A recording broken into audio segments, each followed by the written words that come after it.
Хәерле көн, кадерле тугандар, дуслар, студенттар, коллегалар, һеҙҙе ихлас күңелдән 9 апрель 2021 ел без тағы ла һеҙҙе, без үҙебеҙ башҡорттар халыҡара платформаһында сәләмләйбеҙ. Без тура эфирға Мифтахетдин Аҡмулла кабинетта, махсус кабинет, әгәр дә күҙаллаһағыҙ, был беҙҙең өр яңыртылған Мифтахетдин Аҡмулла исемендәге кабинет, шул кабинеттан бәйләнешкә сығабыҙ.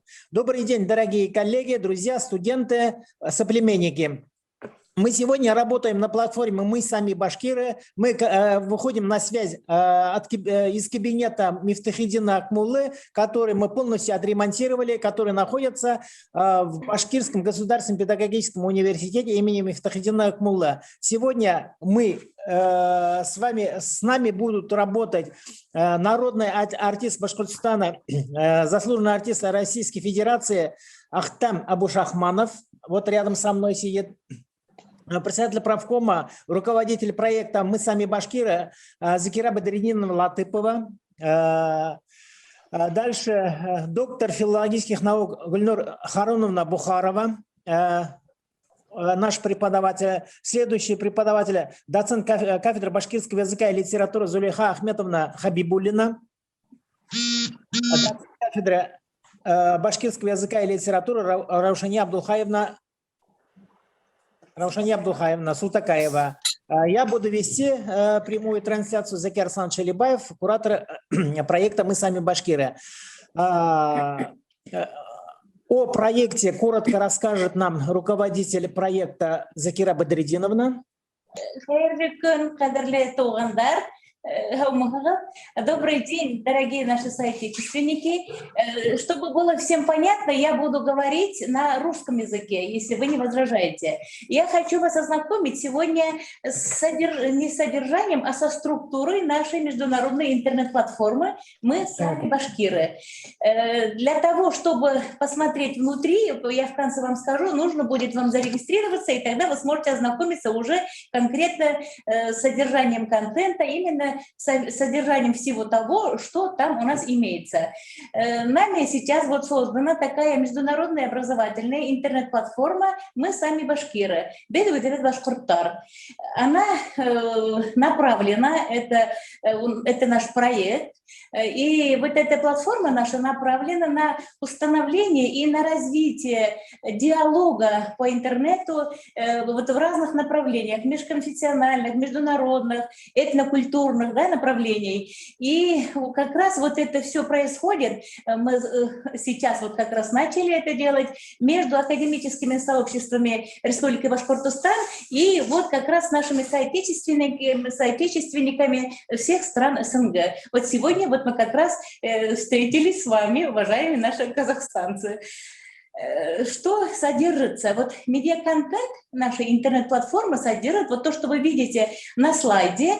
Здесь видеолекции содержатся, дальше онлайн-уроки по изучению башкирского языка, мастер-классы, интернет-галерея, которая включает в себя материал о жизни и деятельности известных башкир, которые жили или у нас, или у вас, или в любой другой стране, но которые внесли весомый вклад вот в разных направлениях деятельности нашей республики или у вас, например. И поэтому вот мы очень хотели бы, чтобы вы нам в этом помогли. Я надеюсь, что мы с вами дальше будем вместе работать. Дальше, и здесь мы предлагаем издания, рекомендуем издания по изучению башкирского языка, по истории, фольклору и так и далее, то есть по разным направлениям.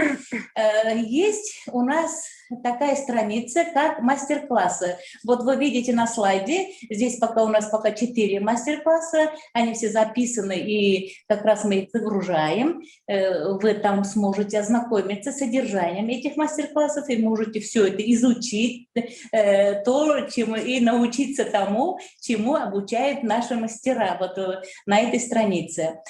Далее, следующий слайд, пожалуйста. Сейчас уже размещены все видеолекции, там 12 видеолекции по разным направлениям. По культуре, по фольклору, по истории. Вот вы сами послушаете и в этом убедитесь, но чтобы было понятно, естественно, лекции записаны пока все на русском. Я надеюсь, что в дальнейшем у нас будет возможность записывать и на башкирском языке, и на казахском с вашей стороны. Все это мы будем размещать на нашей интернет-платформе в дальнейшем. Далее, следующий слайд. Вот здесь вот размещены пока у нас, как видите, 9 уроков. Таких у нас 20 пока записаны онлайн-уроки. Те, кто хочет изучить башкирский язык, пожалуйста, после регистрации вы сможете спокойно включить и спокойно изучать башкирский язык при желании. Поэтому мы надеемся, что наши ряды пополнятся участниками с вашей стороны, и вместе будем изучать башкирский язык таким образом. Далее. Вот здесь уже вот мастер-классы я вам уже сказала. Есть такая страница, как творческая лаборатория, рекомендуемые издания и Милләт Турке или Гордость нации. Вот здесь, конечно, мы очень надеемся на вашу поддержку, на вашу помощь, надеемся, потому что вполне, не вполне, а мы уверены, что в Казахстане проживали много наших соотечественников, которых вы знаете, мы надеемся, если пока не знаете, будем искать вместе. И здесь вот на странице «Гордость нации» мы будем размещать материалы. Вы нам отправите, да, и мы разместим, и таким образом вместе будем пополнять вот это все, весь контент. Где рекомендуемые издания, вот сейчас тоже, как вы видите, вот здесь не только обложки, а электронные варианты книг, они все размещены, поэтому тоже вы можете спокойно открыть, изучить, прочитать. И мы каждый день занимаемся, сейчас добавляем, наполняем в дальнейшем. И если вы, например, отправите, дадите нам свои книги, мы с удовольствием разместим, чтобы ваши книги тоже могли изучить другие наши соотечественники, которые проживают в других странах СНГ и не только СНГ. Поэтому мы очень надеемся на вас. Где творческая лаборатория? Здесь мы проводим олимпиады, конкурсы.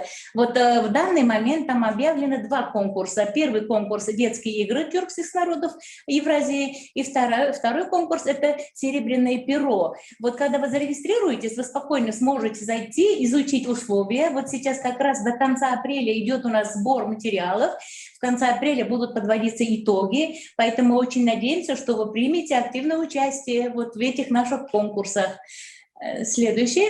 Вот. И вот перед вами вот ссылка на сайт, где нужно зарегистрироваться. Пожалуйста, только нужно регистрацию довести до конца. Вот вы когда по ссылке пройдете, потом к вам на почту придет письмо, и там нужно будет пройти опять еще раз по ссылке и подтвердить, нужно будет регистрацию. И тогда вы уже окажетесь вот на этом сайте, на этой платформе, и, пожалуйста, в любое время вы можете зайти, изучить все, посмотреть, нам давать свои рекомендации, свои материалы. И в дальнейшем вот мы будем с вами тесно общаться уже через вот нашу эту международную интернет-платформу. Поэтому приглашаем, милости просим и надеемся на очень тесное наше сотрудничество.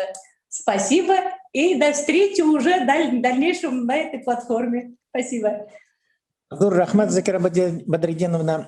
Спасибо большое, Закира Бадридиновна. Но с нами еще наши преподаватели, заведующий кафедрой башкирского языка и литературы Салима Айбулатовна, а также вы видели уже у нас 12 лекторов показывали. Также сегодня с нами работает Гулькай Шагапова Гулькай Рахамьяновна, ведущий специалист научно-образовательного центра истории башкирского народа Башкирского государственного университета, доцент.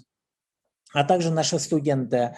Именно на этой платформе наши лекторы читали лекции на любые интересные темы. То, что сегодня говорила Закира Бадридиновна, можно использовать во время уроков и так далее, и так далее. Хорошие презентации. Например, мастер-классы, которые озвучили наши ребята, там можно научиться танцевать, как вот делает дроби башкирские и так далее, и так далее. Например, женские украшения, это всегда надо будет, наверное, нашим ребятам.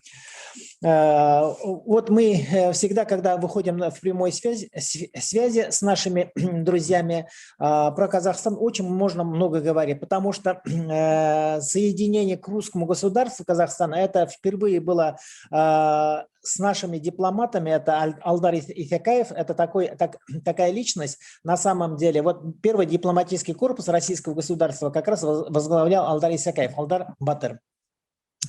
Вот поэтому с того времени мы тесно общаемся с казахскими друзьями. Казахи нас называют истяками и так далее, и так далее. У нас есть научные связи, образовательные связи. Испокон веков наши просветители ездили туда обучать казахских детей. Мы знаем, очень хорошо знают нашу Акмуллу, Шейхзаду Бабич. Это в конце 19 века, в начале 20 века все летом ездили обучать казахских детей. Вот поэтому следующее слово я предоставляю с огромной радостью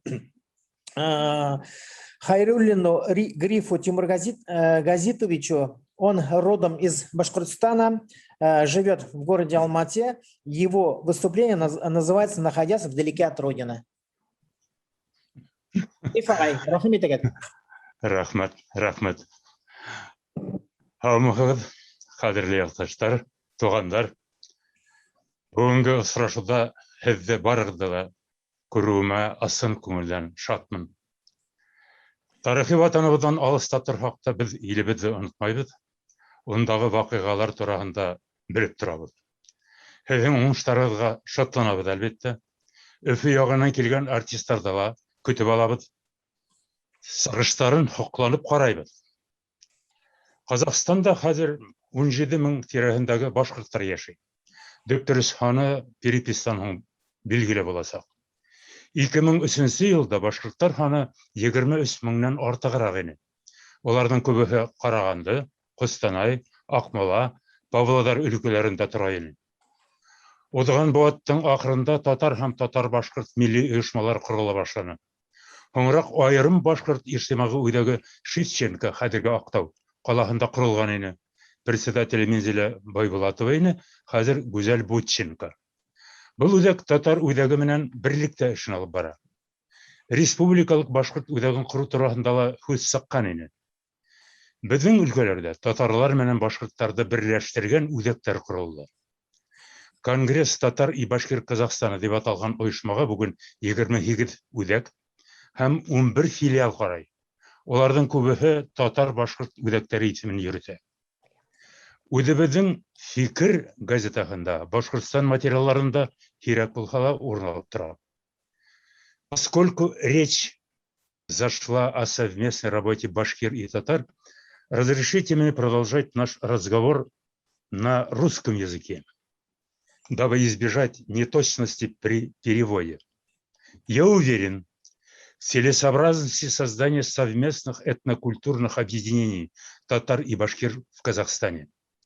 Даже 203 тысячи татар Казахстана составляют лишь немногим более 1% населения Казахстана. Только вместе с самым близким народом мы можем сохранить общие элементы нашей культуры, особенности песенного, кулинарного искусства и тому подобное.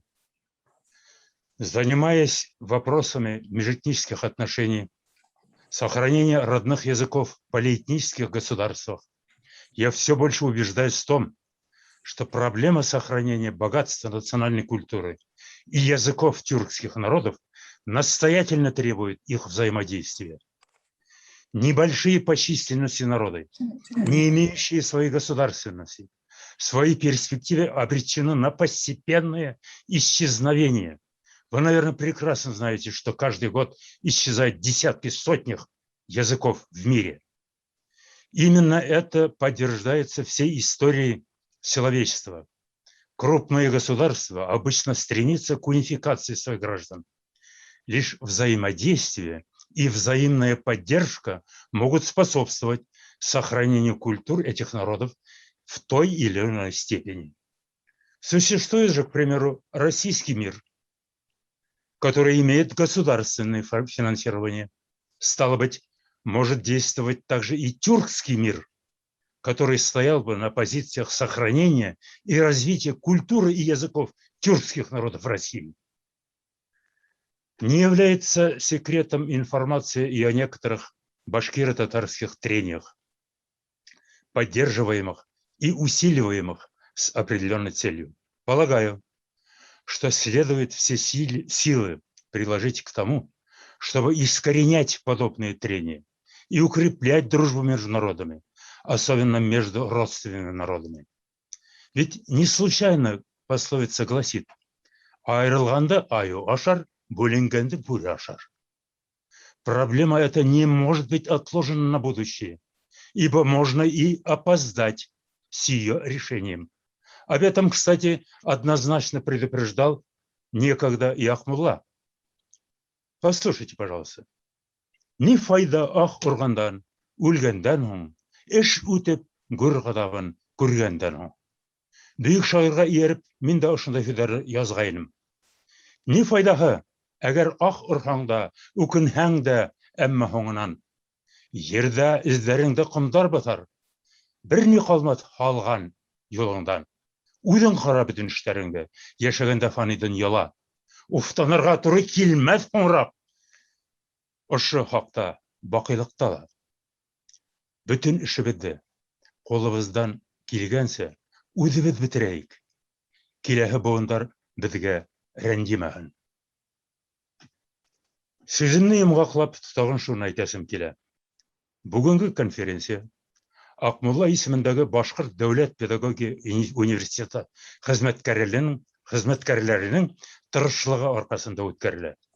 Бу беренче шундай конференция, һәм минем сезне шул беренче конференция белән ҡотлайсым килә, һәм ойоштороусыларының ролен айырыуса билгеләп үтәргә кирәк дип уйлайым. Конференцияның исеменә килгәндә, аны ситтәге башҡортлар һәм татарлар белән осрашу дисәк, дөрөсөрәк булыр иде. Һәр хәлдә Ҡаҙағстан яғынан ҡатнашчылар арасында башҡортларны күрсәтеү ҡыйын булыр иде. Милләт-ара мәсьәлә ул бик нәзек һәм четерекле нәрсә. Мында бик саҡ булыу зарур. Шуның белән бергә, без Башҡортостан белән һәм башҡорт халҡы белән элемтәдә торған кешеләр гүзәл Башҡортостанға һәм туғандаш башҡорт халҡына шын күңелдән ихтирамыбыҙны белдерәбез. Ике туғандаш халҡының ситтәге шушы кисәксәләренә, шуларның кисәксәләрендә милли рухны, татар рухын, башҡорт рухын саҡлап ҡалыу юлындағы эшебеҙне без киләсәктә дә дәүам итәсәкбез. Иғтибар менән тыңдағанығыҙ өсөн рәхмәт һеҙгә. Әлбиттә, ошо конференцияны ойоштороусыларға да рәхмәт әйтәһем килә. Барығыҙға да уңыштар теләйем.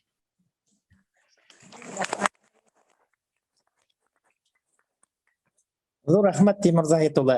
Ысынлап та мына һеҙҙең аҡыллы кәңәштәрегеҙ беҙгә артабанда эшебеҙҙә ҙур ярҙам булыр тип өмөт итәбеҙ.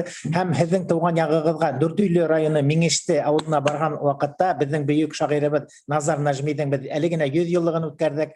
Һәм йыл һайын беҙ аның ҡәберенә, тыуған ауылы Миңештегә барып торабыҙ. Һеҙҙең тыуған яҡтарҙан, Башҡортостандан тағы ла бер тапҡыр ҡайнар сәләм.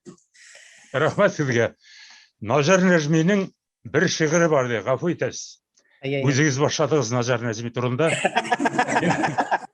Ул ағайымны яҡшы хәтерләйем. Ваҡытында ул миңә үзенең китабында бүләк иткән иде. Аның бер шундай шиғыры бар иде. Урысларға урыс теле сөйләшергә яраса. Татарға да татар теле килешәдерле баса. Моны башҡорт теленә дә күсерергә була. Башҡа телгә дә күсерергә була. Туған телләрҙән айырылмайыҡ. Шунда ғына біз халық булып ҡала алабыҙ. Башҡорт булса да, татар булса да. Телне юғалтсаҡ, халыҡ та юғала. Рәхмәт.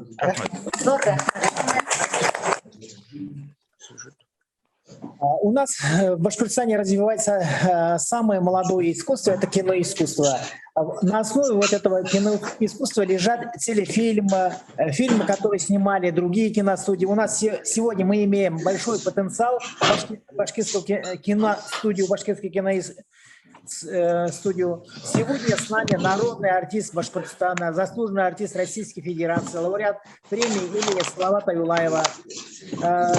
Начиная уже с 70-х годов до сегодняшнего дня, мы знаем Ахтам Ағайды, всегда он был сахна көркі болып тұрды. Хәҙер һүҙ Ахтам Ағай һеҙгә. Хәйерле көн һәммәгеҙгә. Добрый день всем. Культура и искусство всегда считался одним из важных составляющих нашей жизни. Всегда боролись поднять культуру, образование и культуру. Либо образование и культура только может поднять и экономику, и народ. Все. Вот мне посчастливилось в свое время участвовать на съемках фильма «Серебряный рук Алатау», который снимал Казахфильм. Называется он Казахфильм имени Шакена Айманова. Он обосновал. Тогда у нас в Башкирии не было киностудии, был отдел при телевидении, киноотдел только.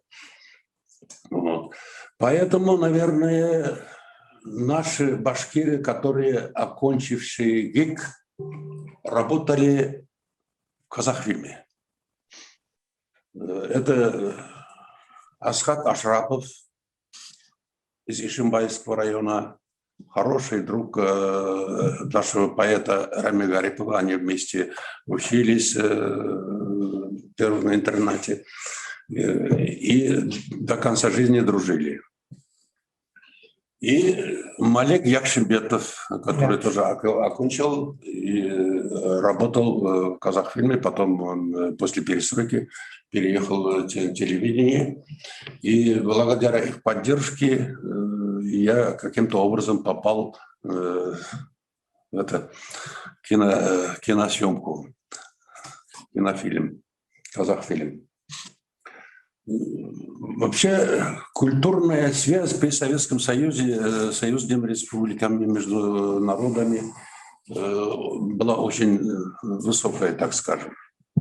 Мы постоянно театром гастролировали в Казахстане, Киргизии, Узбекистане и многих регионах нашего Советского Союза. Также казахский театр имени Ауэзова гастролировал у нас. Наши девушки влюблялись в артистов даже в свое время. Вот такая связь была. Это, конечно, обогатило не только нас, но и их, наверное. И вот я очень счастлив. Многому научился, когда снимался в Казахфильме. Для меня это было огромное значение, огромный урок. Но 7 месяцев снимались мы. Вот самый авторитетный оператор в Казахфильме был, конечно, Асхат Ашрапов. Он дважды лауреат Госпремии Казахстана. Многие знаменитые фильмы снимал. Кызжибе, Канес Атамана, Первый учитель и многие-многие другие. И вот наш фильм тоже он снимал. Конечно, в фильме, когда артиста утверждают, для артиста важен режиссер. Около режиссера ходят артист. Режиссером был Виктор Кусурманов, театральный режиссер, потом он перешел в кино. А после утверждения уже приказ подписывает генеральный директор. Генеральным директором тогда был Азербайджан Мамбетов, тоже друг нашего Башкортостана. Он нашими театральными деятелями вместе учился в Москве и очень авторитетным человеком был. Возглавлял театр имени Ауэзова, потом стал генеральным директором киностудии Шакена Айманова. После подписания приказа о съемке фильма, конечно, артисты уже окружают оператора-постановщика. Почему? Режиссер выстраивает, а показывает артиста оператор. Посчастливо Азака, называли его в Казахстане Асатагай. очень сильно помог, конечно, как... У меня опыта не было, я театральный артист был тогда. А кино, жить перед камерой, это совсем другое дело. Я очень долго учился. Они, понимая это, мне рассказывали там, как Гайса Хусаинов, наш доктор наук, прекрасно знаете его, да? Академик. Академик наш, свою докторскую защитил в Казахстане. И мне рассказывали, как там он защитил. Вот. То есть нам они помогали. У них все-таки союзная республика была тогда, киностудия была, все было. Я любовался их симфоническим, национальным симфоническим оркестром. И я говорю, вот почему мы так не можем? Вот у нас тоже сейчас появился такой национальный оркестр. Вообще волосы дыбом стоял, я когда слушал их, вот это самое. Оркестр. Оркестр национальный, национальных инструментов. Вот. И когда зашли мы в свое время нашему президенту Муртаза Губайдуловичу, говорю, Муртаза Губайдулович, нам надо создать симфонический оркестр. У нас ведь песни такие хорошие, народные. А в Казахстане она давно была. Поэтому у нас в Институте искусств открыли специальный факультет национальных инструментов. Народных инструментов. Народных инструментов.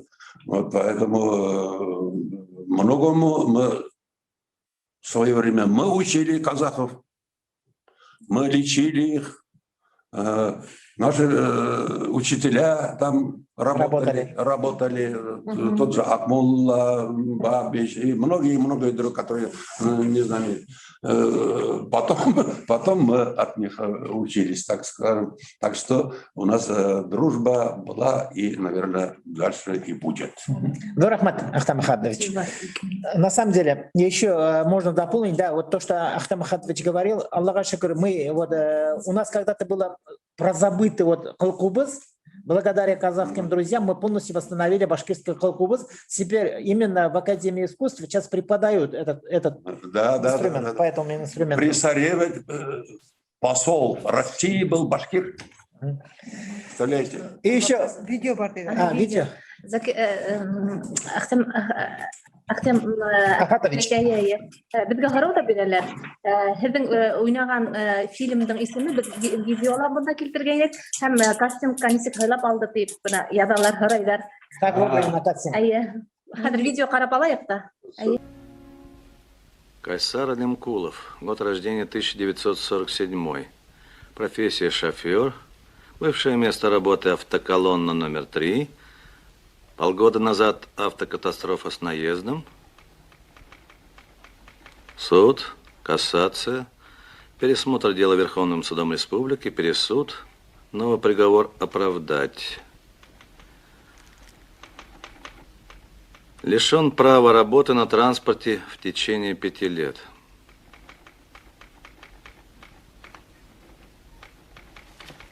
Семья есть? Была. Куда делась?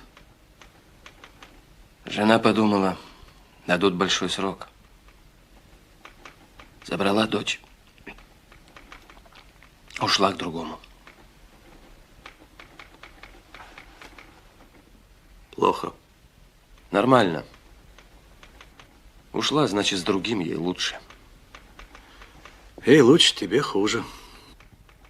На должность егеря одиноких не берем. Зачем об этом? Затем, чтобы волком с тоски в горах не выть. Не берем одиноких. Не перспективно. Так. Трудовую.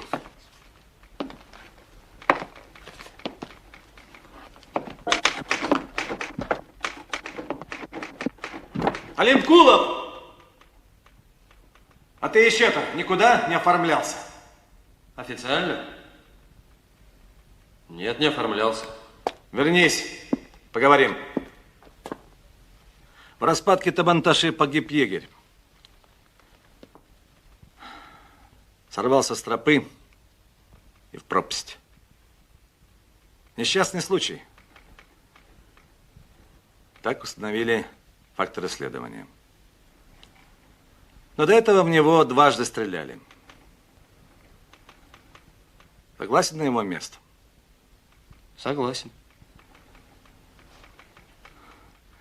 230 километров до первого жилья. Подумай. Подумал. Садись, не точи. Сейчас напишу направление. Стрелять умеешь? В армии призы брал. С работой егеря знаком? Дед был егерем.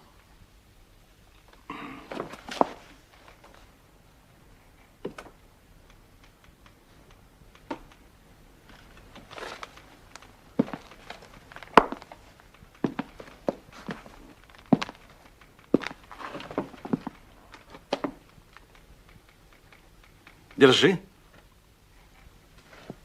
И зайди к нашему начальству месткомовскому. Будь другом. Надо передать кое-что Курмашевым. Хорошо. Да. Курмаш.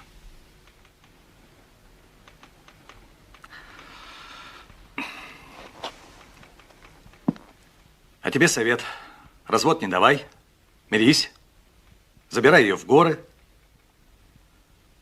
Без хозяйки там пропадешь.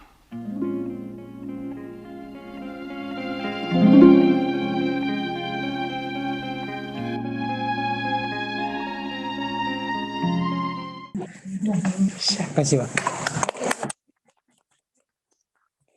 Фильмдың исеме һәм һәдде костюмка нисек алдылар дип бына ядалар һорау. Әйе. Фильм назывался «Серебряный рог Алатау». Алатаудың күміш мүгіді. Потому что, почему так назван, сценарист Тюрин был. Серебряный рог Алатау.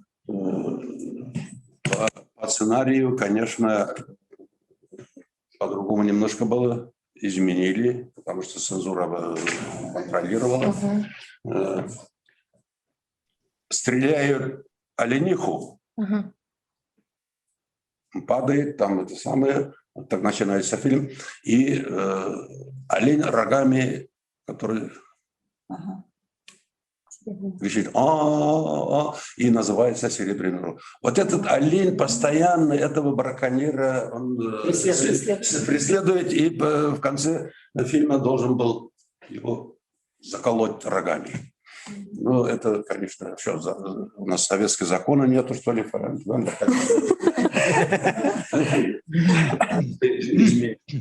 Ну, как я попал туда? Тогда, сейчас говорят кастинг, тогда говорили кинопроба. Мы гастролировали Башкирским театром в Алмате, 2 недели были. Тогда первый секретарь Казахстана Кунаев, ведь он тоже башкирская кровь немножко есть, по-моему, у него. Объявили. И вот жена Кунаева помогала организовать зритель. Там мы хорошо прошли, киношники наши спектакли смотрели. И какой-то день пригласили нас в фотопробу. Многих наших артистов снимали, и на этом все. И вдруг я приезжаю уже осенью здесь, я получаю телеграмму. Вас приглашают на кинопробу. Я прилетел туда, а там конкуренция страшная. Я наблюдал там, говорю, я думаю, не пройду. Ладно, отснимусь, поеду. Там в буквальном смысле война идет. Уехал. Меня пробовали с женой режиссера, вот это аспект. Уехал, думал, все. И через некоторое время опять получаю телеграмму. написано: вы приглашаетесь на повторную кинопробу. Приехал, мне рассказывали, как была комиссия, это же там во главе министра кино, комиссия, там кого бракует, там это самое, и там споры были, каждый своего там толкает. И сказали: давайте этого парня нет, снимать другой партнершей. И меня снимали с другой партнершей. Там знакомый генерального директора этого Азербайджана Мамбетова. Потому что Азербайджан Мамбетов должен был подписать приказ. Министр не подписал. И показали комиссии: о, сейчас пойдет, вот сейчас нормально. И подписал, утвердил. Вот так я попал. Спасибо, большое спасибо. Еще справка, вот у Ахтяма Ахатовича 2 сына работают именно в культуре. Мы знаем Айрата Бушахманова, самого классного режиссера, потому что он имеет единственный режиссер, который имеет в Башкортостане золотую маску, а сын Ринат работает в оперном, в театре оперы и балета в городе Уфе. Единственный балетмейстер в республике. Да. Он окончил это самое хореографское училище, потом на балетмейстера учился в Питере имени Вагановой. И еще у нас башкирско-казахские связи очень много. То, что сегодня Ахтам Ахатович рассказывал, да, у нас Гульдария Ильясова, когда ей было 18 лет, играла то же самое в казахфильме в главную роль. Она сегодня лауреат государственной премии имени Салавата Юлаева, знаменитый режиссер Гульдария Ильясова. Она там окончила? Там окончила, да, в Алмате, потому что в Уфу в Москву не поступила, окончила в городе Алмате на режиссера. На режиссера. И как раз она там снималась. Я помню вот эти вещи. И еще у нас в театре имени Мажиты Гафури 2 года тому назад ставили спектакль «Йод». Очень хорошая постановка. В главной роли играл народный артист Башкортостана, заслуженный артист Российской Федерации Хурмат Утяшев. Дальше мы продолжим беседу. Сегодня у нас в гостях Эльмират Мухамеджанович Вафин, город Алматы, Казахстан. Он расскажет нам о башкирах и татарах города Алматы. Эльмират, вы с нами?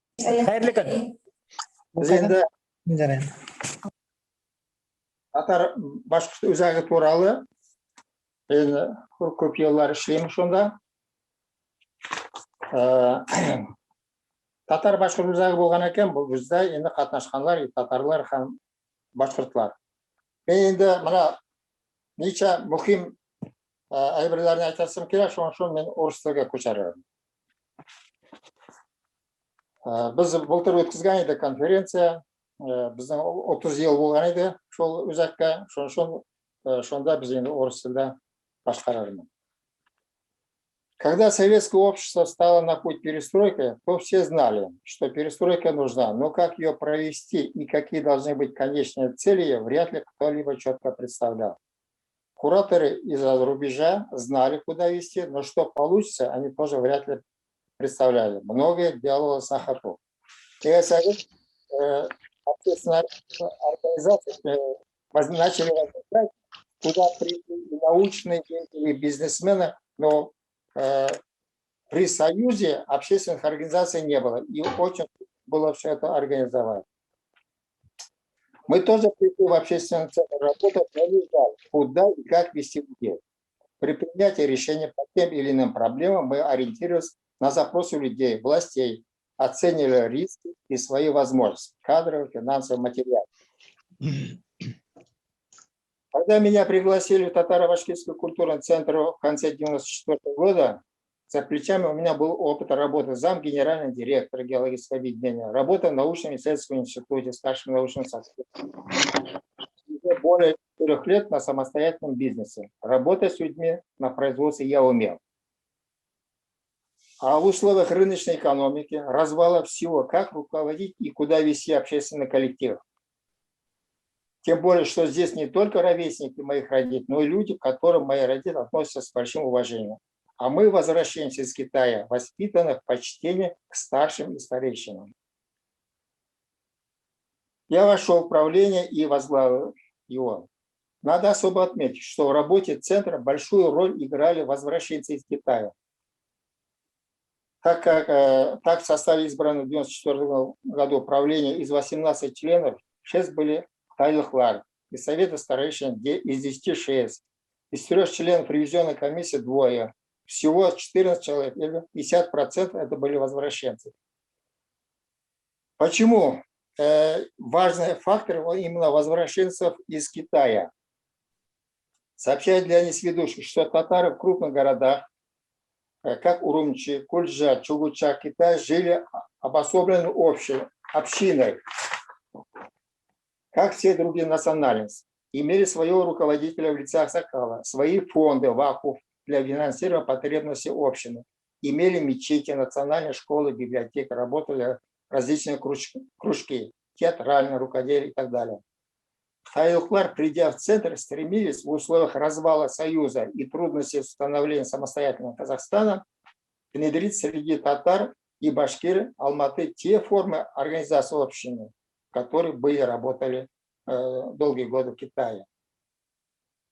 За 25 лет работы центра приходили работать многие десятки и первые сотни активистов. Они как могли удовлетворять свои потребности, как артисты, общественники, журналисты, писатели и так далее.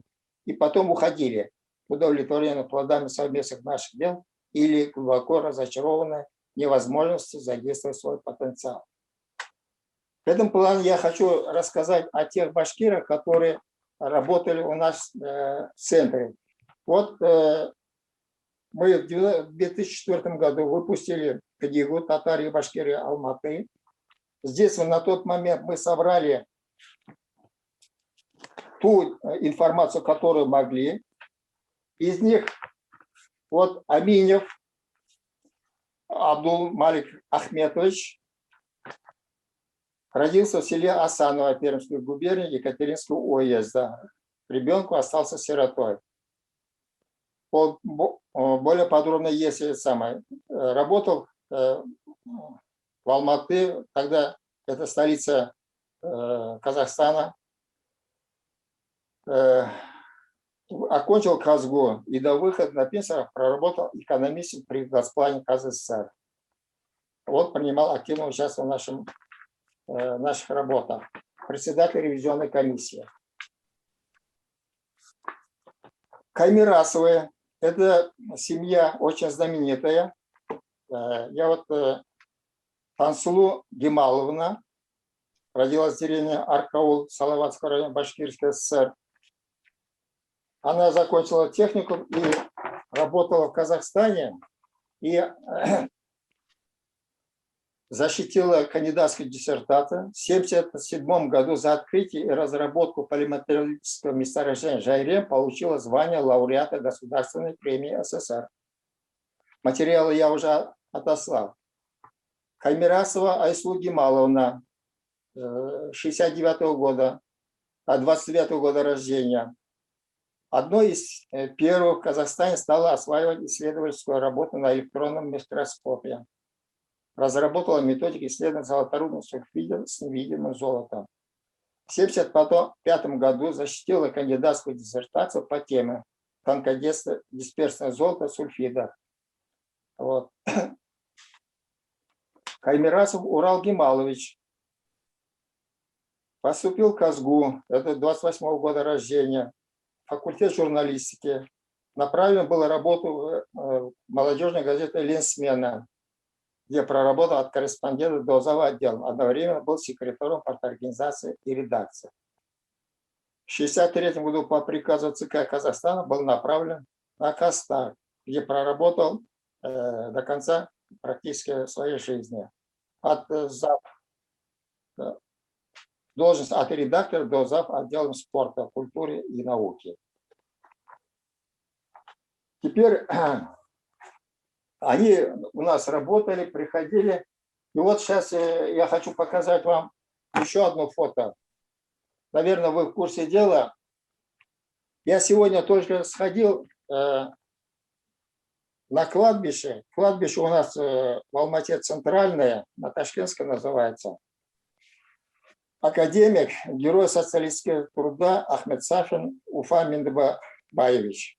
12 года, в 84 году скончался. Вот сравните. Вот такой мемориальный комплекс для него сделан. Вот это на центральной аллее. То есть герой социалистического труда, академик, он очень уважаемый. Я не знаю, кто поставил и как поставил, потому что вот, к примеру, у других академиков вот такой скромный комплекс, а здесь вот такая самая. Поэтому я думаю, что башкиры и татары внесли весомый вклад в работу и деятельность самого Казахстана. Они уважаемые. И если вот академику такой комплекс сделан, теперь даже в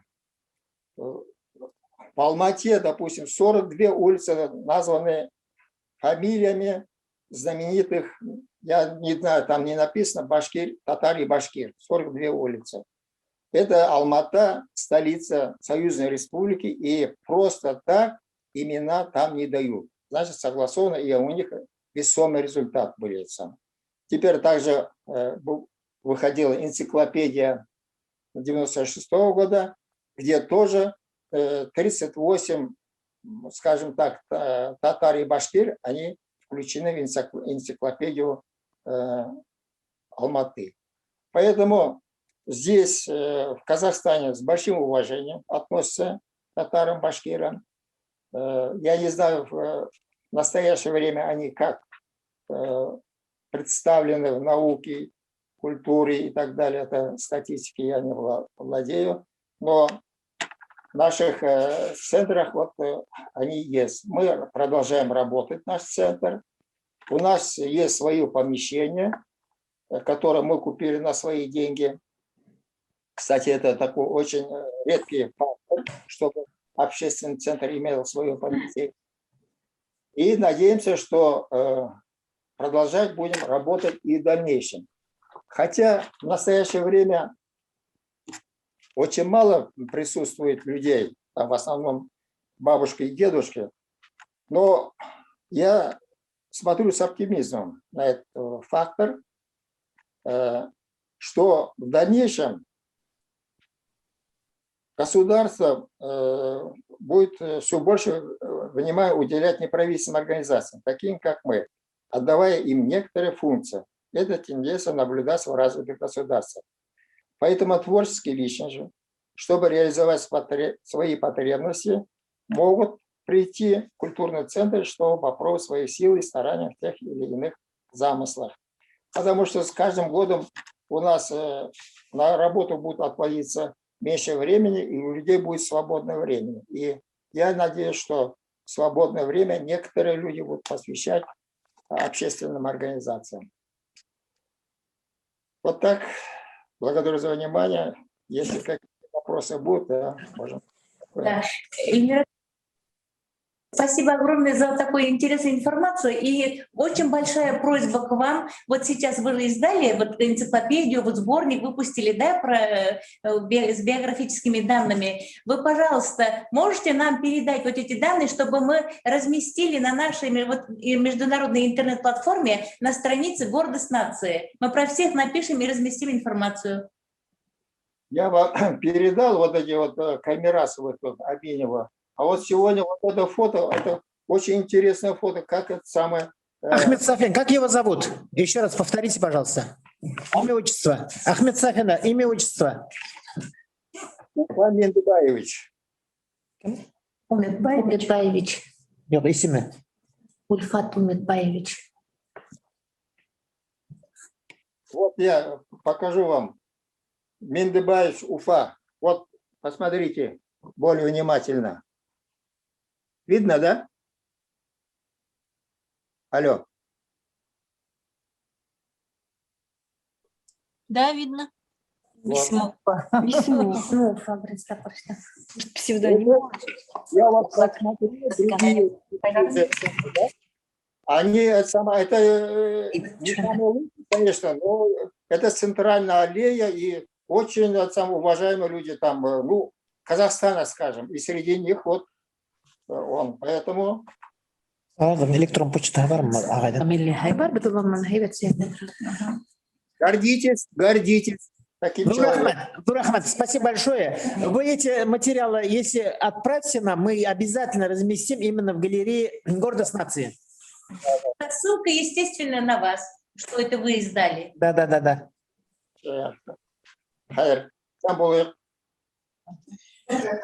Ну, у нас участники не только города Алматы, и есть у нас следующий выступающий из города Актюбе, Казахстан, Вахитова Танзиля Фанисовна. Ее выступление — этно-лингвокультурные взаимодействия башкирского и казахских народов. Разрешите представить, прежде всего, рассказать несколько слов, да, о нашем многолетнем сотрудничестве. Слышно меня, да? Слышно хорошо. Ага. О нашем многолетнем сотрудничестве с Башкирским государственным педагогическим университетом. Сама я являюсь преподавателем Байшев университета города Актюбе. И уже на протяжении многих лет у нас на основе нашего договора между двумя университетами происходит обмен обучающимися, то есть наши студенты, магистранты приезжают в БГПУ для прохождения стажировки, преподаватели проходят курсы повышения квалификации. Мое знакомство с факультетом башкирской филологии началось 7 лет тому назад, в 2014 году, когда я в составе 20 преподавателей нашего Байшев университета имела честь побывать на кафедре башкирского языкознания, проходить курсы повышения квалификации. И будучи башкиркой и татаркой, меня впечатлило, наверное, мой первый приезд на историческую родину. И именно вот это знакомство с коллегами натолкнуло меня на мысль о поступлении в аспирантуру в ГПУ, что я и сделала через несколько месяцев. И 3 года тому назад я закончила аспирантуру Башкирского педагогического университета имени Акмуллы.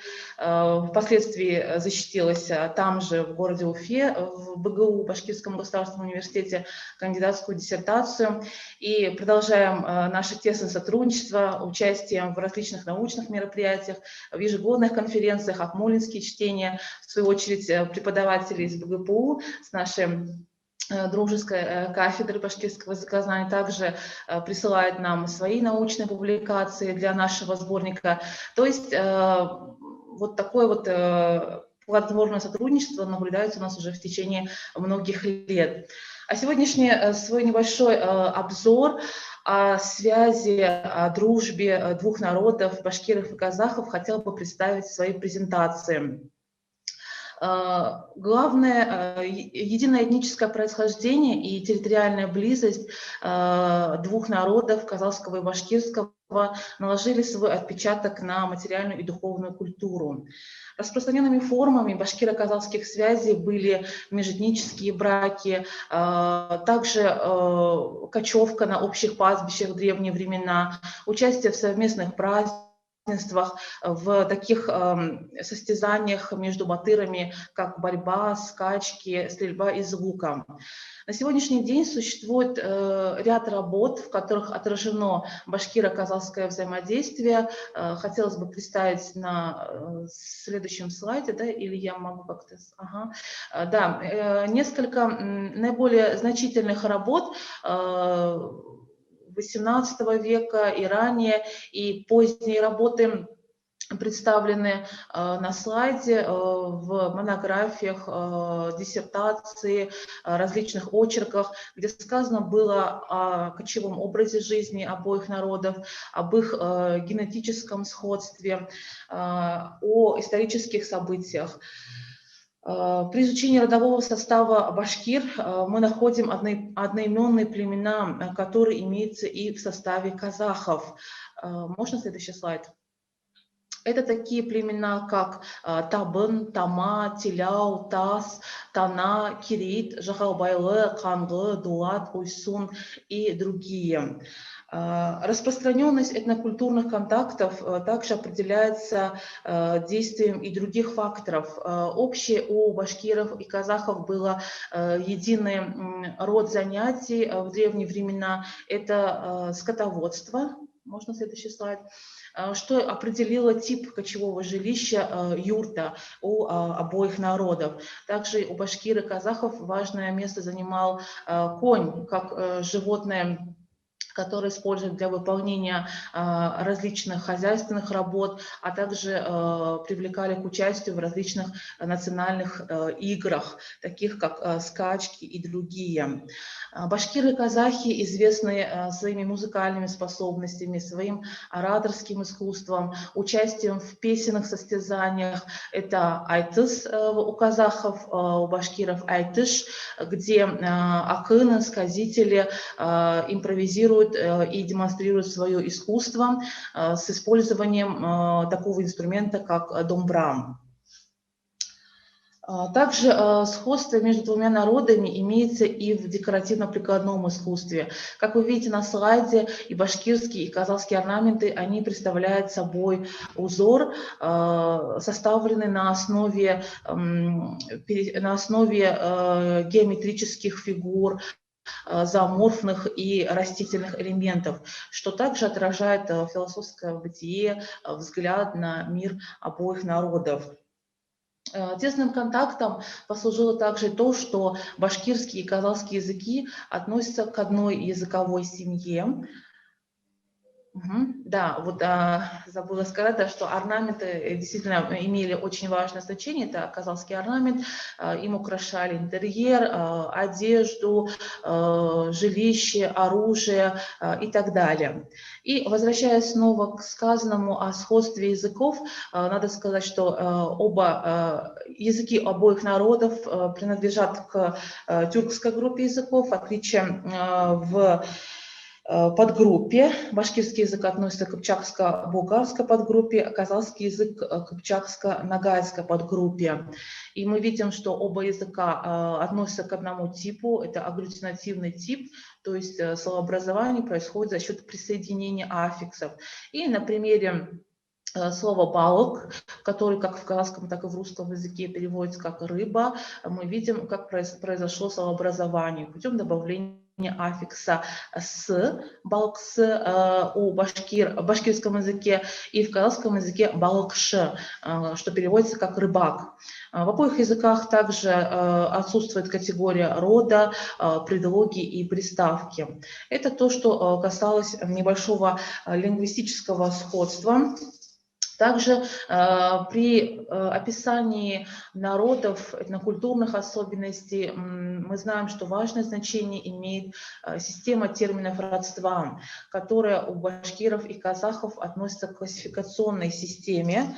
То есть важной особенностью является дифференциация терминов родства по старшинству и полу и разграничение в терминологии отцовской и материнской линии родства. Основные термины родства, которые употребляются в современном башкирском литературном языке, имеют общетюркское происхождение.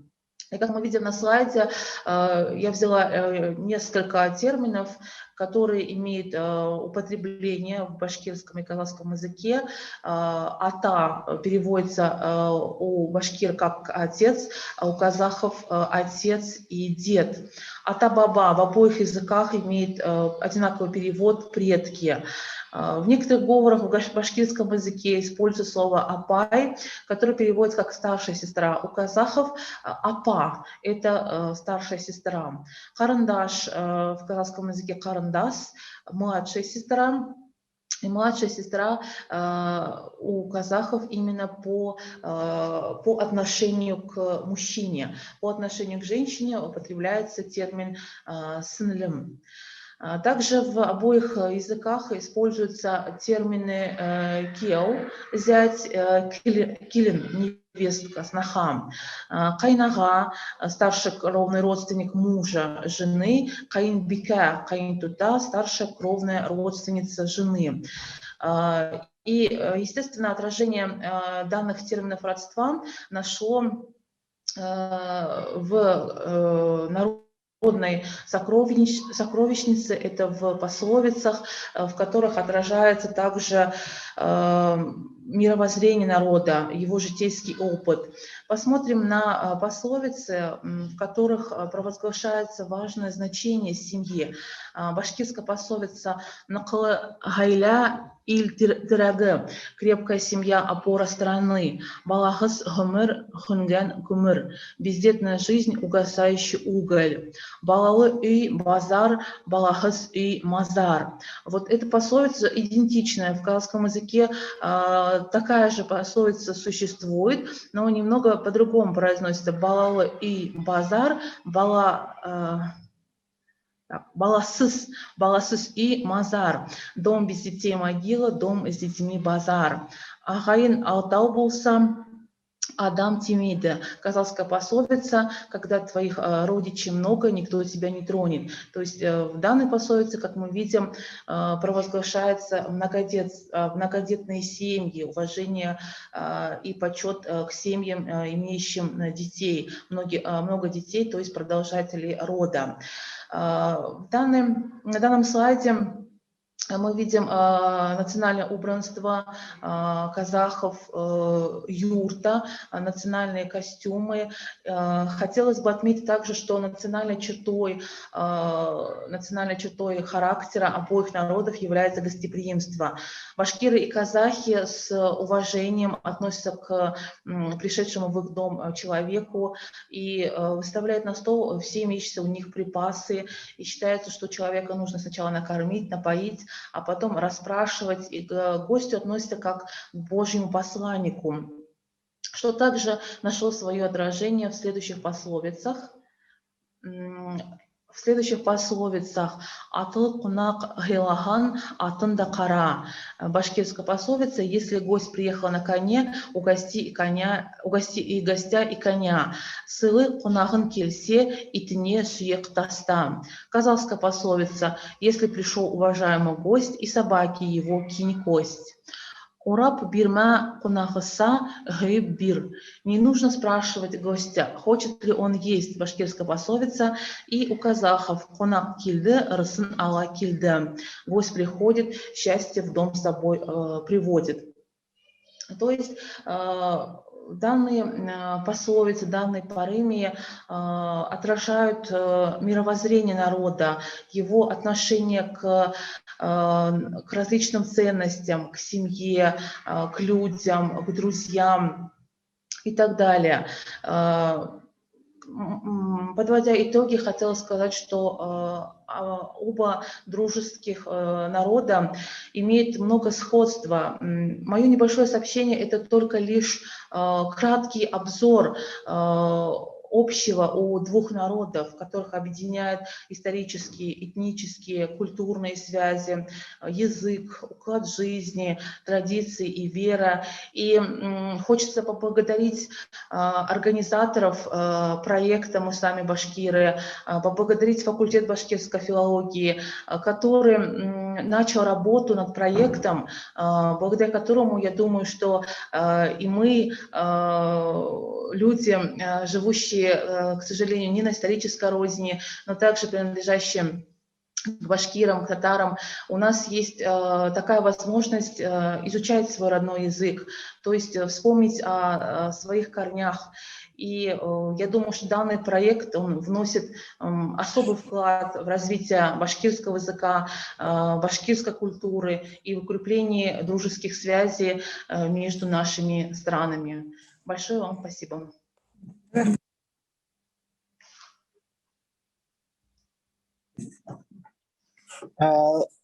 Дурахмат Танзиля Фанисовна. Большое спасибо, Танзиля Фанисовна. То, что вы и говорили, сейчас именно вот такие интересные вещи, сопоставляя двух культур, мы на самом деле вроде бы знаем, да, а вот когда начинаешь сопоставлять, настолько много чего узнаешь.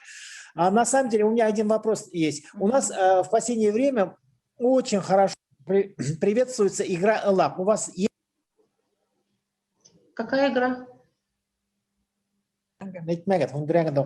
«Лак». Лак.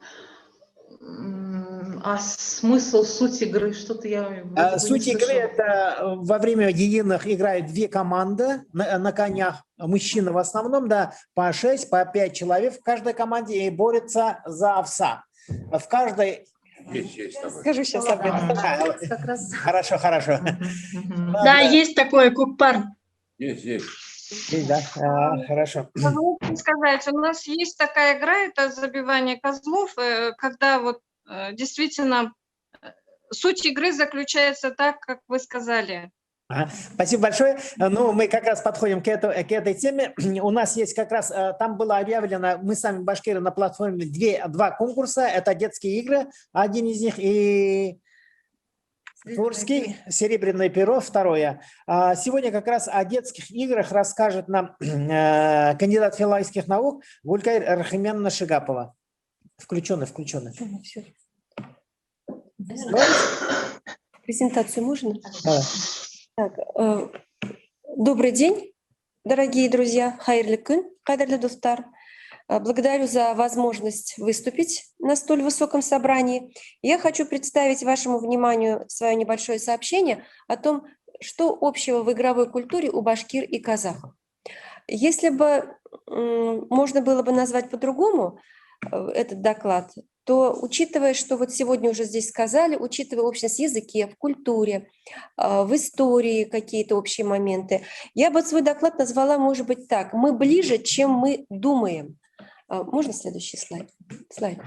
Вот я хочу вам показать, допустим, какие делались, начнем с самых маленьких детей. Вот я хочу на первом слайде показать, какие делались игрушки. У нас есть уникальная коллекция в Загорском музее. Это сегодня Сергиев Посад под Москвой, где сохранилась коллекция 30-х годов 20 века, собранная известным советским этнографом Верой Белицер. И там сохранились две куколки, которые вы видите как раз на экране. Эти куколки сделаны типичным способом, когда на крестовину наматывается ткань, которая формирует, скажем так, основу куклы, а потом на нее нашивается голова и одевается в кавычках эта кукла. Такой способ изготовления характерен был и для башкир, и для казахов. Если мы с вами посмотрим, то мы это как раз сможем хорошо увидеть. Но здесь вот эта куколка еще примечательна тем, что в 30-е годы она создана, она повторяет тот вариант женской одежды, который был характерен для башкирской женщины. Посмотрите, вот, пожалуйста, на штанишки и на способ подвязывания этих штанишек. Это очень миленькие две куколки, они небольшие. Может, у меня такое искусственное впечатление, но у меня было ощущение, что от них теплом веет, потому что они сделаны руками. Так, следующий слайд, пожалуйста, покажите. Значит, следующая игра «5 камешков». Эта игра, наверное, здесь видео. Да, видео. Ага. Да. Вот, эта игра очень любопытная, она быстрая, активная, развивает внимание, логику. Вот, видите, нужно подкинуть камни и поймать их снова в руки. И первоначально нужно поймать 5 камней, потом надо поймать 4, уронить одну, потом надо поймать 3, 2, 1. И самый сложный вариант – это когда нужно 1 камень подкидываем, 4 камня закидываем в ворота, такие вот своеобразные делаем ворота на столе, и играем. Вот. Ну, хочу сказать, что эта игра известна и башкирам, и казахам. У башкира она бишташ, у казахов она бестас. Еще у башкира имеется диалектное название хаккаташ. Вот как раз вот девочки играют, видимо, в диалектный вариант хаккаташ. Я полагала, что эта игра исчезла, но была приятно удивлена, когда узнала, что в начале 20 века она сохраняется в Янаульском районе, в Татышлинском районе. Дети в нее еще продолжают играть. Так, следующий можно? Слайд. Это игра «Альчики». Башкирская игра – это вариант ашик, казахская игра «Асик» называется. Игра очень древняя, очень интересная. Корни ее уходят в эпоху неолита, когда человек приручает овцу или козу. И вот эта игра была известна башкирам, татарам, всем тюркам. Но если идти дальше, то русским, немцам тоже была известна, швейцарцев она обнаружит и так далее и тому подобное. Удивляет тот момент, что стороны этих костей, у каждой кости 4 стороны, так, повторяют друг друга на многих тюркских языках. Естественно, с особенностями фонетического звучания, но тем не менее. У башкир игра ашык была известна еще в 50-е годы, фиксируется, но потом она стремительно исчезает. Хотя, в общем-то, сказать, что она исчезла, я абсолютно 100% не берусь. Эту игру заменила игра сбивалки в шашки, которые вот когда друг на друга ставят шашки. А вот у казахов эта игра сохраняется вплоть до сегодняшнего дня. Наверху мы видим фотографию из фондов Кунсткамеры.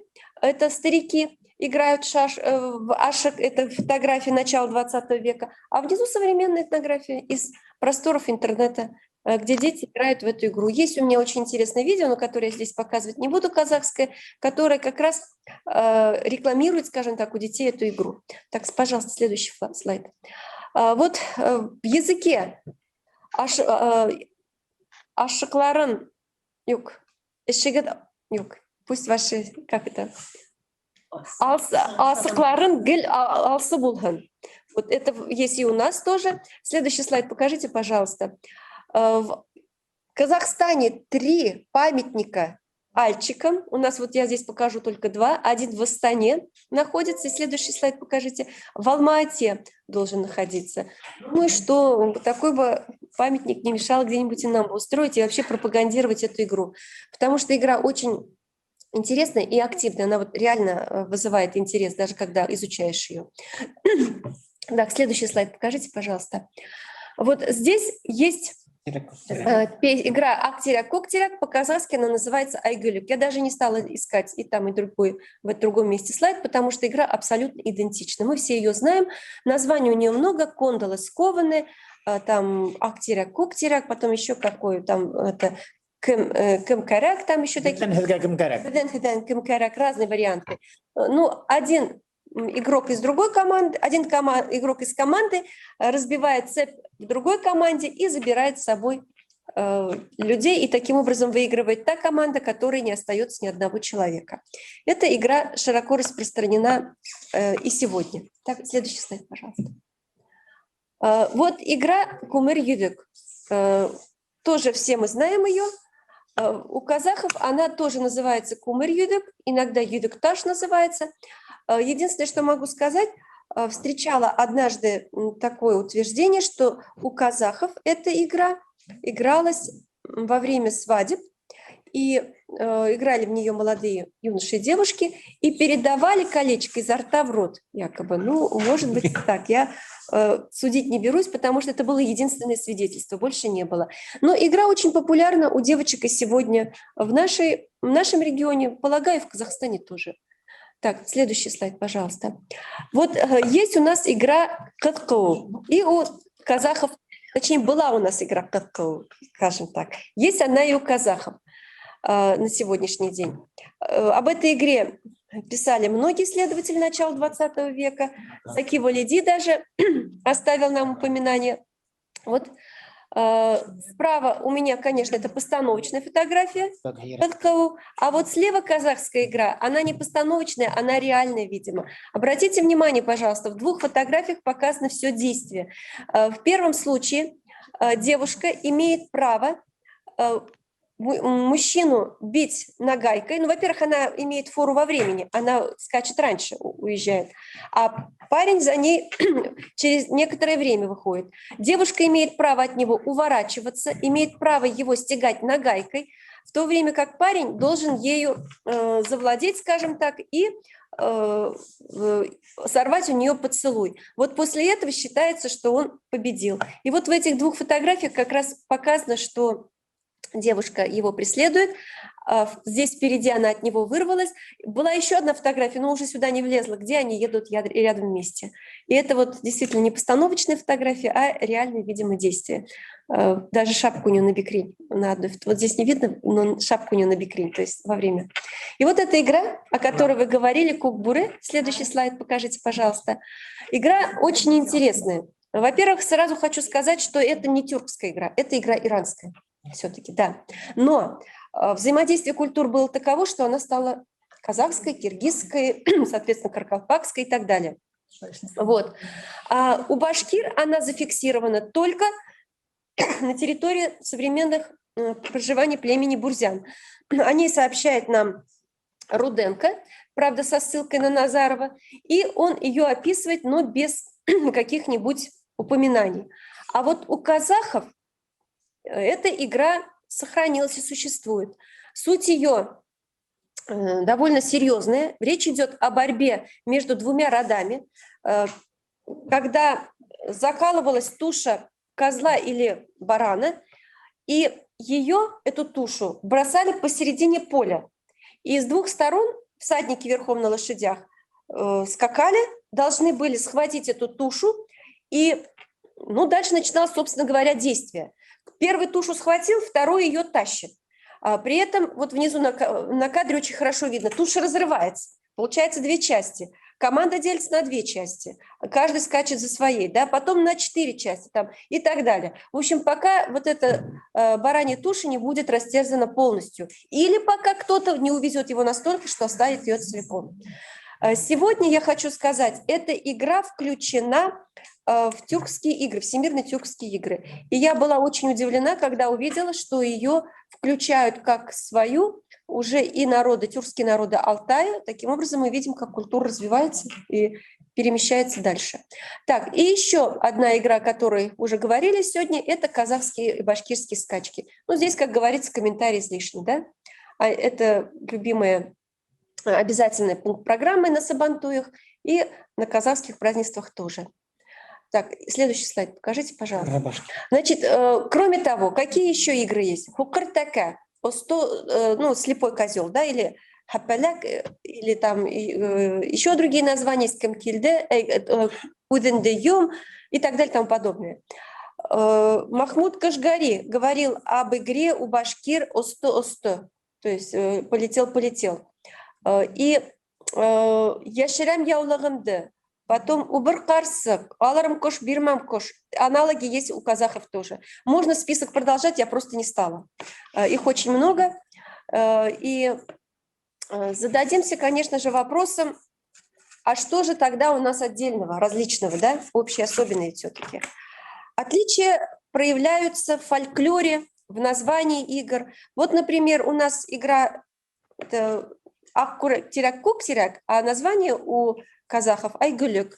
Или вот в игре Бишташ в конце есть такое действие, когда девочка выигрывает, она подкидывает вот эти камни, она должна успеть задеть пальцем указательным пол и язык его потом, и сказать «Моя шатам, бала шатам», то есть маслом кормлю, медом кормлю. И да. А вот, допустим, у казахов там наверняка другое действие. Или когда в игре «Яширам яулығымды», там же ведь тихонечко кладут платочек кому-нибудь, и если человек не видит, то окружающие ему в башкирской игре кричат «Хайрын быдаулаган», или там «Корова отелилась», или «Қатығын эркетін ташқан». Вот что-то такое. Я предполагаю, что, скорее всего, у казахов не корова здесь фигурирует, наверное, верблюдица фигурирует. Вот что-то типа такого есть. И все-таки есть еще и отличия. Вот еще один слайд хочу попросить показать. У казахов есть игра Тугус-Тумалак. У нас этой игры нет. Она есть у казахов, у киргизов.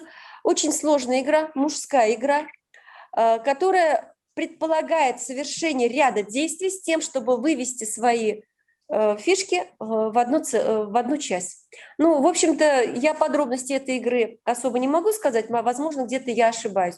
У башкир такой игры нет. Но зато у нас есть другая игра. Следующий слайд покажите, пожалуйста, которая называется ргамыш, прыжки. Когда люди садятся парами и через друг друга прыгают на расстоянии метра. Эта игра ргамыш связывает башкир как раз вот с истяками, о которых вы говорили, с хантами, с мансами, которые остяки, ненцами. У них есть точно такая же игра, только они прыгают через поставленные нарты. Поэтому вот таким образом в культуре башкир и казахов есть много общего, но есть и детали, которые игровую культуру делают отличной и скажем так, аутентичный. Спасибо за внимание. Рахмат Гулькаир Рахимьяновна, большое спасибо. Вот несколько вопросов на это. И то, что у нас вот сегодня скачки полностью возобновлены, Терра-Башкирия проходит с начала весны, это с мая по октябрь месяц. Каждый район доставляет свои скакуны, и прямо летом в подроме Ахбузат проходит все лето. Это раз. Надо сходить. Да, и второе, вот то, что вы говорили, вот эти детские игры, настолько это интересно, я практически все эти игры я очень хорошо знаю, как будто мы возвратились в детство. И еще один вопрос, то, что вот про Аллах все-таки говорили, да, вы сами видели, сейчас на самом деле это в Баймакском районе, в Бурзянском районе полностью, там они играют Аллах. Я был свидетелем нескольких игр, чуть-чуть они по-другому, башкиры играют Аллах. Мы обязательно с вами поговорим на эту тему. Спасибо большое еще раз. Я себе запишу это. Артабан из города Нур-Султан сегодня будет выступать Аиша Алгабековна Жумагулова. Вы с нами, Аиша? Да. Слово вам. Хаумахыңыз, сәлеметсіздер ме, құрметті әріптестер. Баршаңызды көргеніме қуаныштымын. Бүгінгі шарада сіздермен қауышып, осындай сөз алу мәртебесіне ие болғаныма қуаныштымын. Башқұртстан мен Қазақстан халықаралық қатынастар жалпы жана жоғарыда біздің Қазақстанның Ақтөбе қаласынан, Алматы қаласынан, әртүрлі қалаларынан өкілдер сондай пайдалы мәліметтермен бөлістім. Мен енді сіздерге Қазақстанның астанасы Нұр-Сұлтан қаласынан үлкен сәлем жолдай отырып, өз баяндамамды бастамақшымын.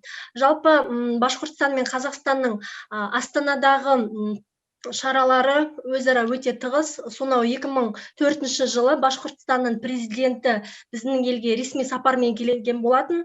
Мұртаза Рахымов ол кезде біздің елбасы Нұрсұлтан Назарбаевпен кездесіп, сол кездегі Астанада ашылған Башқұртстан өкілдігі кеңсесінің салтанатты ашылу рәсіміне қатысқан болатын. Келесі слайдтарды қоя берсеңіз болады. Ал екі қазіргі университет, сіздің университет пен біздің университеттің арасындағы тығыз байланыс 2008 жылдан бері жалғасып келеді. Ол кезде біздің екі университеттің арасында келісім шарт, яғни ынтымақтастық жөнінде келісім шарт жасалған болатын. Содан бері үлкен маңызды көптеген ортақ іс-шаралар жалғасып келеді. 2013 жылы Башқұртстанның президенті Рустем Хамитов біздің Лев Николаевич Гумилев атындағы Еуразия ұлттық университетіне келген болатын.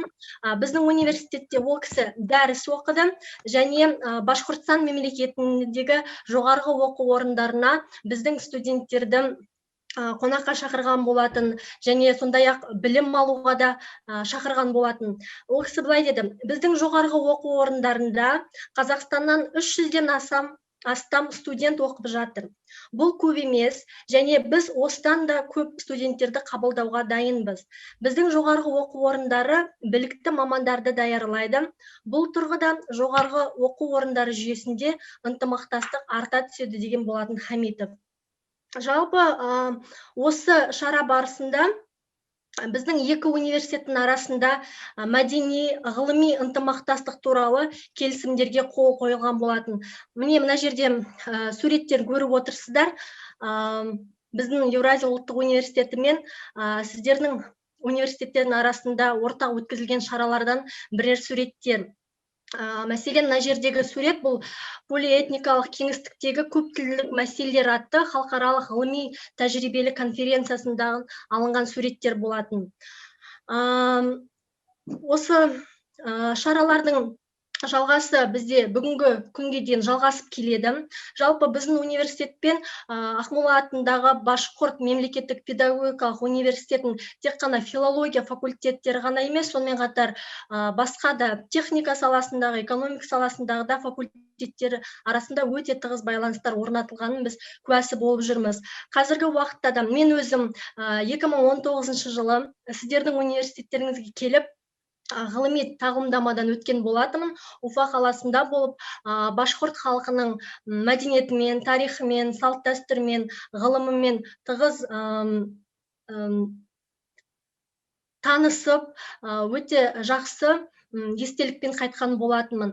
Сондықтан бүгінгі біздің екі университет арасындағы халықаралық ынтымақтастығымыз жыл сайын артып келетіндігін айтқым келеді. Қазіргі уақытта біздің университеттің филология факультетінің көптеген докторанттарына, осы араларыңызда отырған Ләлі Митхатовна, Салимай Болатовна, Гүлнар Харуновна, Раушания Абдылхаевна жетекшілік етіп, кеңестерін беріп, ортақ біздің дөңгелек үстелдер өткізіп, немесе конференциялар өткізіп жатқанын куәсі өздеріңізсіздер. Тап кеше ғана біздің университетте, біздің факультет ұйымдастырған, қазақ тіл білімі кафедрасы ұйымдастырылған дәстүр мен жаңашылдық тоғысындағы тіл және әдебиет мәселелері атты үлкен халықаралық конференция өтті. Осы конференцияға Ләлі Митхатовна бастаған сіздің университеттің факультеттің ұстаздары, білім алушылары қатысып, үлкен бір керемет ғылыми коммуникация орнады. Сондықтан осы ынтымақтастығымыз одан әрі жалғаса берсін деген тілекпен сіздердің жұмыстарыңызға табыс тілеп, Қазақстаннан үлкен сәлем жолдаймын. Рахмет. Тағы бір айта кететін, мына жерде шаралар, яғни біз башқұрт тілінен халықаралық онлайн диктантқа былтырмен қатысқан болатынмын. Бұл менің суретім. Басқа да қатысушылар бар және жыл сайын өтетін. Алдыңғы слайдты бола ма? Жыл сайын Мифтахиддин Ақмолланың халықаралық күндерінде, яғни әртүрлі мемлекеттен мәдениет, ғылым, өнер қайраткерлері, әртүрлі қалалардан жоғарғы оқу орындарының өкілдері қатысады. Бұл 2014 жылғы 19 желтоқсанда өткен мәдениет және білімдегі ағартушыларының ізгілік мұрасы атты халықаралық ғылыми тәжірибе конференциядан алынған суреттер. Яғни біз біраз жылдан бері Ақмола оқуларына және қатысатынымыздығы, сондықтан башқұрт тілінен өтетін онлайн диктантқа қатысып жүргендігіміздің дәлелі осы суреттер. Зур рахмат, Аиша.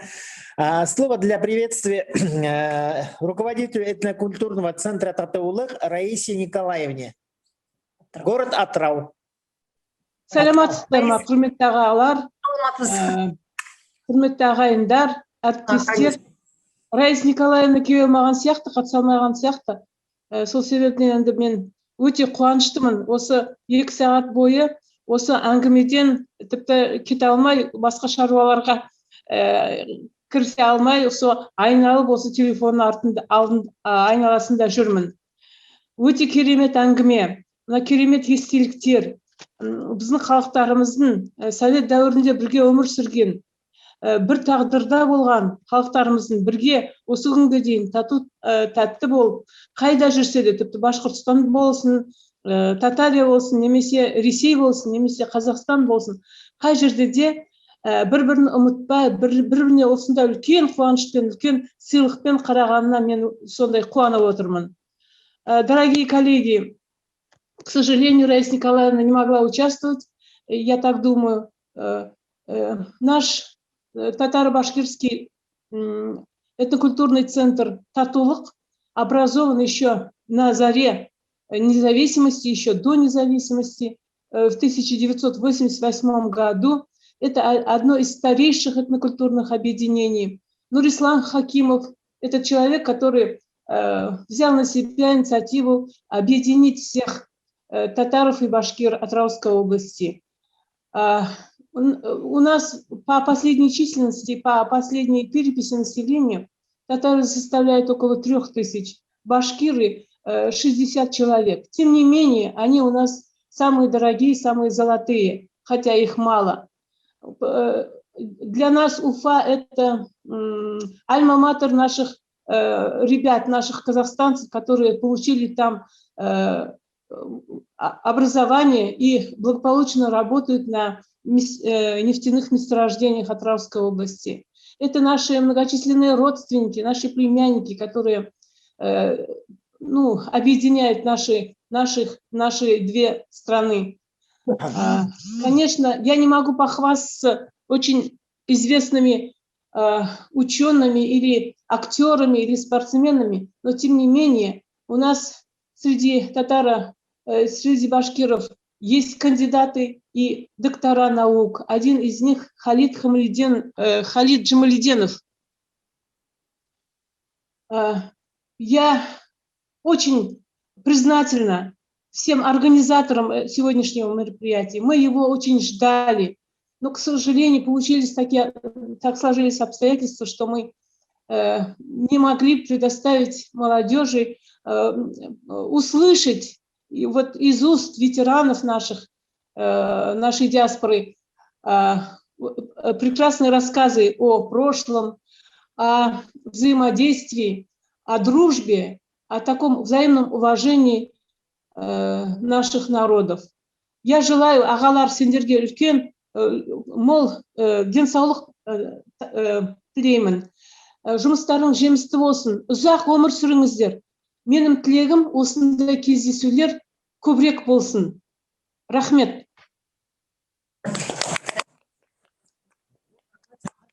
Уважаемые наши соотечественники, вот спасибо вам огромное за сегодняшнюю вашу информацию, что вы рассказали о деятельности ваших именно диаспор организаций этих общественных. Мы очень просим вас нам направить материал про ваши именно организации. Мы с удовольствием разместим на этой нашей международной интернет-платформе, чтобы все видели, читали. Да, не только Казахстан и Башкортостан. На этом сайте зарегистрированы башкиры и желающие знать о башкирах, о Башкортостане из многих стран мира. Поэтому милости просим, пожалуйста, отправьте нам, там вы указали почту, где сообщение есть, отправьте полную информацию с фотографиями о ваших организациях, мы разместим их, хорошо? Спасибо большое. Не только организациях, себе. Да, себе, да. И о себе мы вначале говорили, о личностях на страницу «Гордость нации». И о себе тоже, пожалуйста, отправьте информацию, чтобы мы могли разместить, хорошо? Спасибо большое. Уңғы хүзде біз ұшы йұрттың, ұшы факультеттің хужағы, Башқұрт филология факультета деканы профессор Лейла Медхат қады на хүз беребеді. Последнее слово все равно скажет, наверное, хозяйка этого заведения, хозяйка нашего факультета башкирской филологии Лейла Медхатовна. Вам слово. Рахмет. Хайырлы күн, хөрмәтле милләттәштәр, безнең фикердәштәр, рухташтар, хайырлы көн бүгенге ошондай йөкмәткеле сарала катнашучылар. Иң элек бына был сараның ошондай йөкмәткеле булуы өчен һәрберегезгә айрым шәхсән рәхмәт әйтәйек. Гриф Тимерзахит улына, Илмират Мөхәммәд Ян улына, Тәнзилә Фәнис кызына айрым dur рәхмәт, матур йөкмәткеле сыгыштарыгыз өчен. Инде Айша Алгыбак кызына икеләтә рәхмәт әйтәбез. Ни икән айырып әйтеп китәем. Аңлавыбызча, был сара бит башкортлар проекты исемдә бара. Был проектта башкорт теленнән 20 дәрес булды. Ошо дәрестәрнең барыһында ла Айша Алгыбак кызы катнашты. Шуңа күрә мин бүген кадакса сыгыш яһала, икенче очрашуда Айша тапта башкорт телендә сыгыш яһар дип көтәбез, Алла бирһә. Чөнки ул шул тикем ярдәм итте, кадакканып өйрәнде. Һәм шулай ошо сараның йөкмәткеле булуына зур өлеш индергән Әхтәм агай Әхәт улына, Гөлкәй Рәхимиян кызына зур рәхмәтебезне әйтәбез. Шундай кызыклы, матур истәлектәр һәм хатирәләр белән бүлешкәнегез һәм яңа мәгълүмат әйткәнегез өчен зур итеп рәхмәт. Тагын да шуны гына әйтеп китәйек. Менә бүгенге сарала катнашкан һәр безнең сакылган кунактар үзегез зур шәхес. Һез Башкортстанда ситтә, Казакстанда башкорт телен, мәдәниятен үстерү буенча зур өлеш алып барасыз. Һеҙгә уның өсөн рәхмәт һәм һеҙҙең ул егерте университетта. Сынап та шулай. Рәүл агай Бекбаевтың һүҙҙәре бар бит. Башҡортостанда башҡорт булыу ауыр, ә һин Ырымбурҙа башҡорт булып ҡара, ти. Ҡаҙағстанда башҡорт булып ҡара, шулай бит. Шуға күрә һеҙҙең һәр берегеҙ тураһында бына беҙҙең порталда урын бар. Зинһар үҙегеҙҙең фотоғыҙ менән, үҙегеҙ хаҡында биографияғыҙҙы һалып ебәрһәгеҙ, беҙ ихлас күңелдән Гордость нации дигән бүлеккә һалабыҙ. Беҙ һеҙҙең менән ғорурланабыҙ. Һәм ҡалғандарға ла һеҙҙең хаҡта еткерергә теләгебеҙ бар. Ҙур итеп рәхмәт, һәммәгеҙгә уңыштар, һәм иң мөһиме һаулыҡ. Яңынан осрашҡанға тиклем рәхмәт. Ҙур рәхмәт.